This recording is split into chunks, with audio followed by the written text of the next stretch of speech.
Welcome back to the podcast. In this episode, we are going to talk about how the brain senses chaos, but more specifically, relate that directly how it makes it nearly impossible to raise happy and resilient kiddos.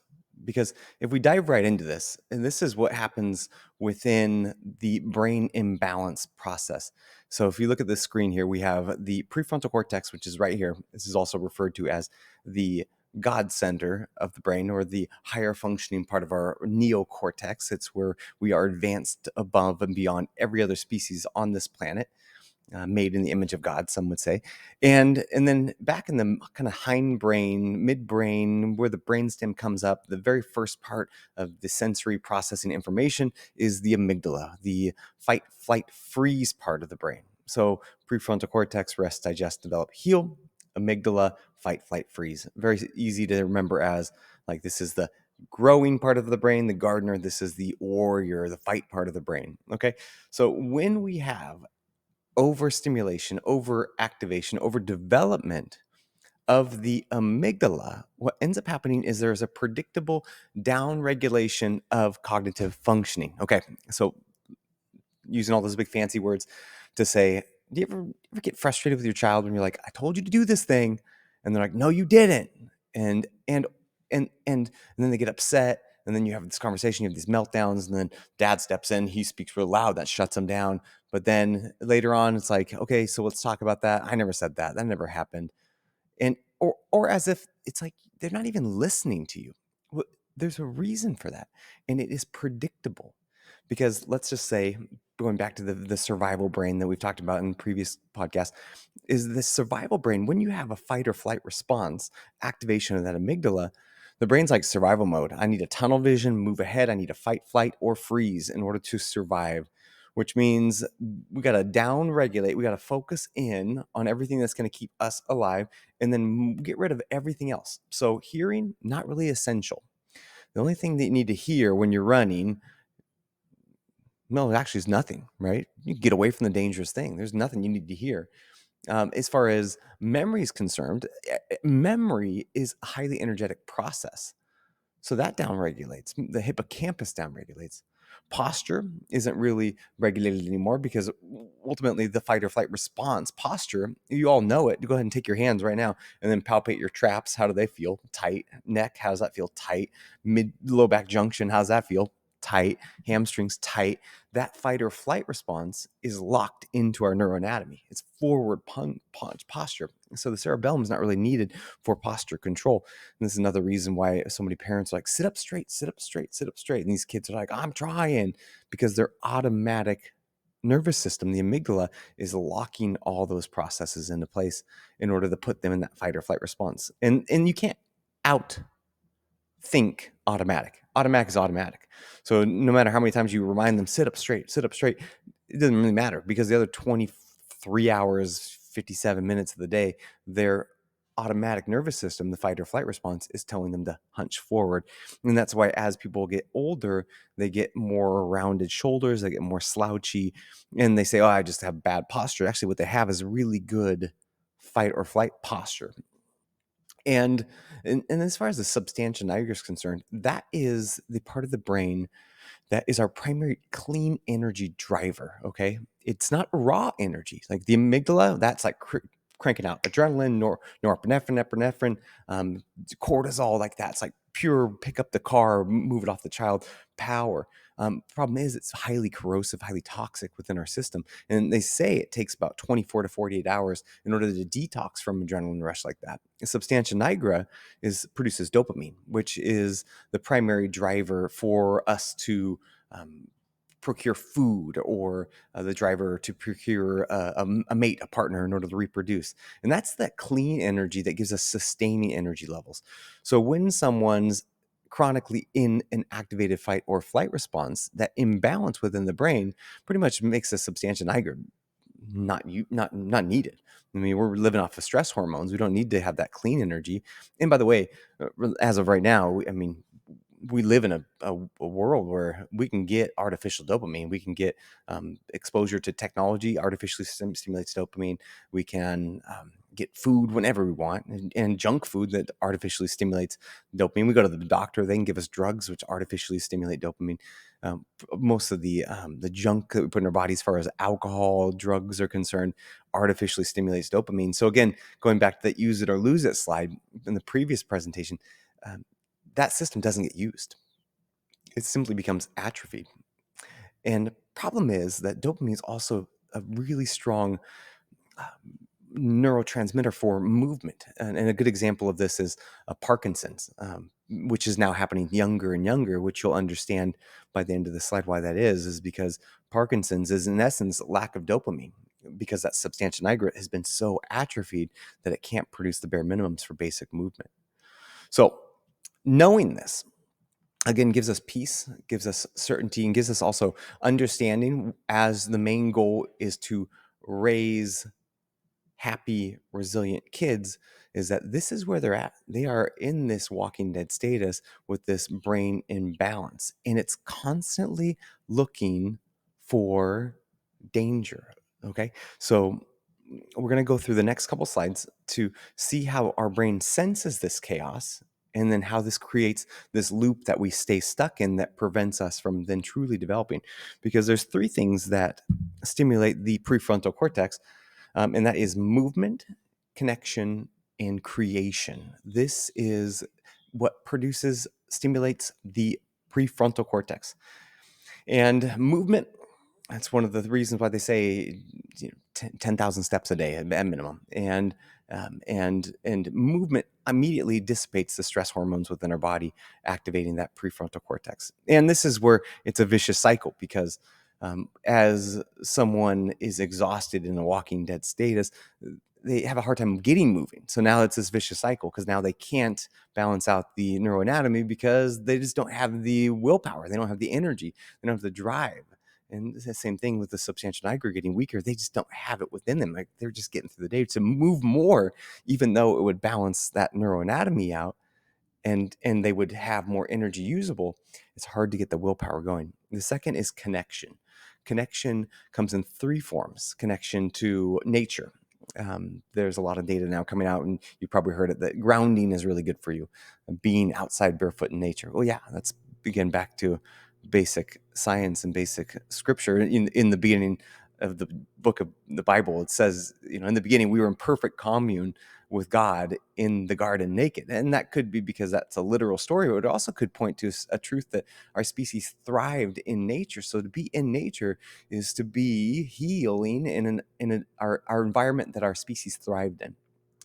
And then the third area, or the next area of connection, is connecting with biblical principles, and even like a good book will then connect us and engage that prefrontal cortex and start to balance out that brain. And reading scripture has been shown also immediate activation. And then the third is connecting with other people, and connecting in a way that we are not then continuing the fight or flight response, having genuine conversations, asking questions, telling stories, laughing, connecting, crying, having a genuine, real connection. And this has not been shown to be demonstrated on social media. There is no evidence to show that digital connections stimulate this part of the brain. Actually, it's quite the opposite. And you can see how we're starting to gear towards understanding this vicious loop that we're all in. And then the third is creation or creativity, to produce something, to create something, to make something, to go out and weed a patch of garden, to make something with your hands, to design something. All stimulates this growth mode. So then if you did like a quick check on your life, like how much of your day-to-day activities are filled with movement, with connection, and with creativity or creation. And then you can start to understand what level of imbalance you're looking at within your brain. Because the other side, the amygdala, the three things that strengthen that part of the brain is the synthetic environment that we live in. Anything artificial, because again, we're being in nature stimulates the prefrontal cortex. Being not in nature activates that fight or flight response. It's starting to sense chaos because it's different than what our brain perceives as healthy and normal. So this has been demonstrated with zoo animals. They get taken out of the wild, put in the zoo within 6 months to develop mental health issues. And so if you've ever been somewhere new, you've kind of experienced this where you're kind of on edge a little bit, and until you get familiar with the area, because that danger part of the brain is engaged. And again, that part of the brain is getting real strong, and the danger part of the brain is like, where's the danger at?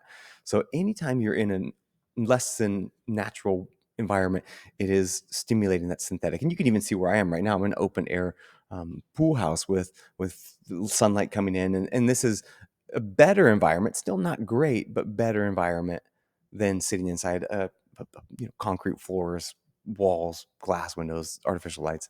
The second is immobility. Immobility triggers this protection mode part of our brain, the amygdala. Because in nature, if we sat for any period of time, we would be prey. It's simple as that. We'd be prey. And they have done now countless studies. Before the pandemic, all we learned about in continuing education was sitting is the new smoking. Okay. So they've been able to calculate hours of sitting to increase the risk of death and disease of all types across the board. And then the pandemic happened. They're like, we're not going to talk about it anymore. How we're gonna keep everyone healthy is by having them sit all day. And again, you can see how that then had a compounding effect of the health conditions coming out of the pandemic. And immobility could be that inactivity, because again, when we're sitting there, we're prey. The brain's like, you better be on guard because you are sitting prey right now.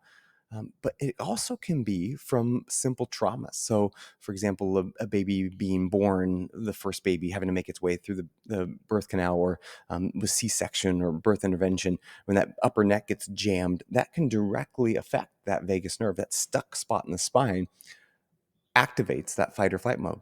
And this has been studied with countless studies to show that babies that have birth intervention have an overactivated amygdala, bigger neuroanatomy based on this immobility fixation within the spine, directly affecting their nervous system development, their balance within their nervous system. And then the third is negativity. Negativity isn't just simply a catchy phrase to be like, hey, let's be positive. Negativity is the brain's perceived safety. Because again, in nature, if we didn't have a tribe around us that was going to keep us safe, we couldn't be safe. We would not trust to go to sleep in case a lion came into the camp. There are people keep us safe if we thought that they viewed us as negativity. And Harvard has showed us how out of balance we are, because on average, the average person has between 6,000 and 60,000 thoughts per day, 75% of them negative, 90% repeating. So this gives you a little bit of understanding of how imbalanced we are in this neuroanatomy, in this brain. And what does this look like for the life of a of a of a human now? And so this is the polyvagal theory, and this is well studied. And at the very top there is the ventral vagal response. This is where you're having just enough of a fight or flight response, and then able to immediately then get out of that response back into a healing mode. And this would represent pure balance within the brain. And again, going back to the natural order of how a danger would happen, we'd have a dangerous thing, would last a few minutes, and we'd get away from it, and then we'd be able to heal from that. So this is ideal. At the very top, ventral vagal, and you can see this little squiggly line that kind of is like a wave across. This is ideal. A little bit of fight or flight activation, and then back into ventral vagal response. And so what happens with consistent stimulation of the fight or flight system with that synthetic environment, that inactivity, that negativity, is then it starts to drop down. And you can see the byproduct of that is worry, irritation, anxiety, frustration, fear, anger, panic. That's all this fight or flight response. And I like to think of on the scale. I'm a big zombie fan. Hence the name of this talk. And there's multiple types of zombies, and one of them is the I Am Legend zombie. That's the kind of zombies that you pray that's not the apocalypse we go into, because they are the fast, aggressive, smart zombies, right? So that fight or flight sympathetic nervous system, we call that the I Am Legend zombie stage. Okay, they're zombies. They're going after anyone living, and they have a high level of energy with it. And then it drops down. You continue activation of this fight or flight response. It drops down in what's called the dorsal vagal response. So this is the Walking Dead, the disassociated, the numbness, the depressed, preparing for death, hopeless, trapped. And this is where your system is now fatigued. It's been on overdrive for so long that it is now simply out of energy. Still feels anxious all the time, but it doesn't have any energy anymore. And this used to be a typical life cycle of somebody. I mean, if you look at this, starts off at the top, young, healthy, active, and they've always stated that the brain fully developed within 26 years. By 26 years, that's when your prefrontal cortex is fully developed. But actually, I've been studying this now for a couple of years. It's not necessarily true. Your brain is 90 to 95% developed by the age of 6, 90 by 5, 95 by the age of 6. And then where they get the whole our brain's fully developed at 26 isn't because there is any kind of metric. It's simply when the brain starts to decline. So really, it's not when we're fully developed. It's actually when we lose our capacity to adapt. And most people would agree that, oh yeah, once I hit 25, then that's when everything goes down that hill. Well, that's your metabolism goes down. But really, what we're seeing now is it happening quite a bit earlier. And so if you look at the ventral vagal, it starts off this high level of energy, good, flexible thinking, organization, emotional regulation, and then it drops down. And it's almost like if you look at this, you can almost break this down into timelines of life of like they go into through school. What is school now? Worry, irritation, anxiety, frustration. Early adulthood, fear, anger. Am I going to be able to pay my bills? Am I going to be able to get through this? Am I going to lose my job? Panic, rage. I can't believe they did this thing to me. And then finally, it's like, well, I guess I'm just going to grind this job out for the next 20 years. And then you retire, and then you start to regain a little bit of life, and then you die as a frustrated, irritation old person. Except for now, this scale is happening younger and younger because that neuroanatomy imbalance is happening younger and younger. And then this is how the vicious cycle then trains the brain to sense the chaos. It creates a story. Well, I have ADHD because my parents had ADHD. I had this trauma in my youth, and now I have these issues because of it. I just didn't grow up in a healthy environment. I just had a lot of stress. I have to look at these coping mechanisms. And now what happens within the brain, and I learned this years ago because I broke my back in high school in a rollover car crash. And then I had pretty significant head trauma where I went through the side window and hit my face into the ground at 55 miles an hour. And for a good period of time, I had such short-term memory that we could literally start a conversation. And by the end of the conversation, I wouldn't know who you were or what we talked about. And so I ended up having to go to this specialist. And this was years after the accident. I had been under chiropractic care consistently for years now. And then the specialist sits down with me. They do this whole day of testing, and I get diagnosed with severe memory disorder or some sort, general anxiety disorder, mental depression. And then I'm sitting down, and they're telling me this. They're telling me that these symptoms that you have is because of this damage that you occurred when you went through a side window. And then they gave me these medications, and it was anxiety medications, and it was depression medication. I'm looking at the side effects on these things, and I'm like, these side effects are awful, like erectile dysfunction. I'm already sad and anxious all the time. I don't need to throw on erectile dysfunction and kidney disease. And I asked them, could you explain to me how this medication will help my brain heal? And they said, well, it doesn't. Medicine doesn't help you heal. Medicine will help you feel better. And so then that stuck with me. That was when I was a very, very young adult. Because the next thing she said, I can't even remember what the doctor's name was, but it was the best advice anyone's ever given me. And so if you can write this down, this will pay dividends. And she says, what you're gonna know for the rest of your life is that your brain will go through these waves of highs and lows. And during the lows, the brain's going to start asking the questions, why do I feel this way? Like, why is this? And it'll start to make associations. And so, for example, if you all of a sudden have really severe depression, really severe anxiety, why do I feel this way? Oh, it's my job, right? Oh, okay. And now you've made a link within the brain. And the brain says, job equals not good. And now that's created a story within the nervous system that the brain then responds to. Like, you're right. That is not good. That job is not good. That person is not good. And now it creates this vicious cycle. And so this is what our culture is kind of done now, hasn't it? It's like we have a reason for now why we are accepting less than optimal health. So what's your story?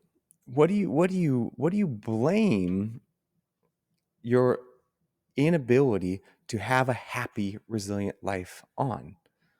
And I'm not saying that that's not real, because there are very traumatic things that happen in our life. The car accident that I was in was a real trauma that I needed to heal from. And the healing is by restoring that brain and body balance.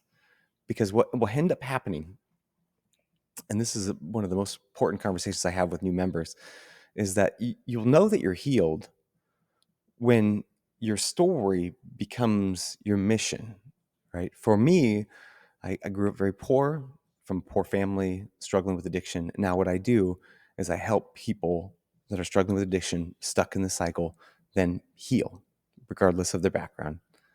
My trauma is why I went to school to be a chiropractor. And my environment is what now leads me to help empower other people to be able to have a better environment. And the stress of the pandemic is what made me aware that we need to create a community of people to be strong together.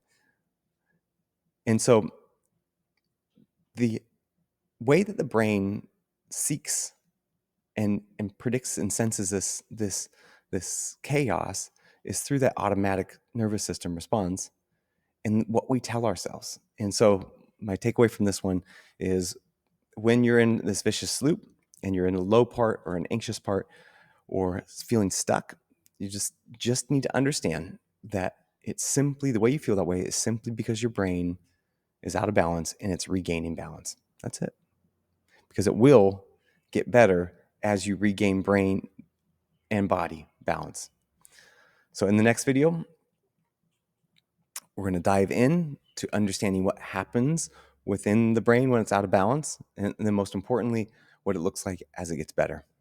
Again, I'm Dr. Devin Brosser. Thank you for spending time to go through this information. It's been my joy to be able to serve you, and I look forward to meeting you, hearing your story, and then having that story turn into your mission, and then helping light up the world one well-adjusted family time as you raise happy, resilient kids.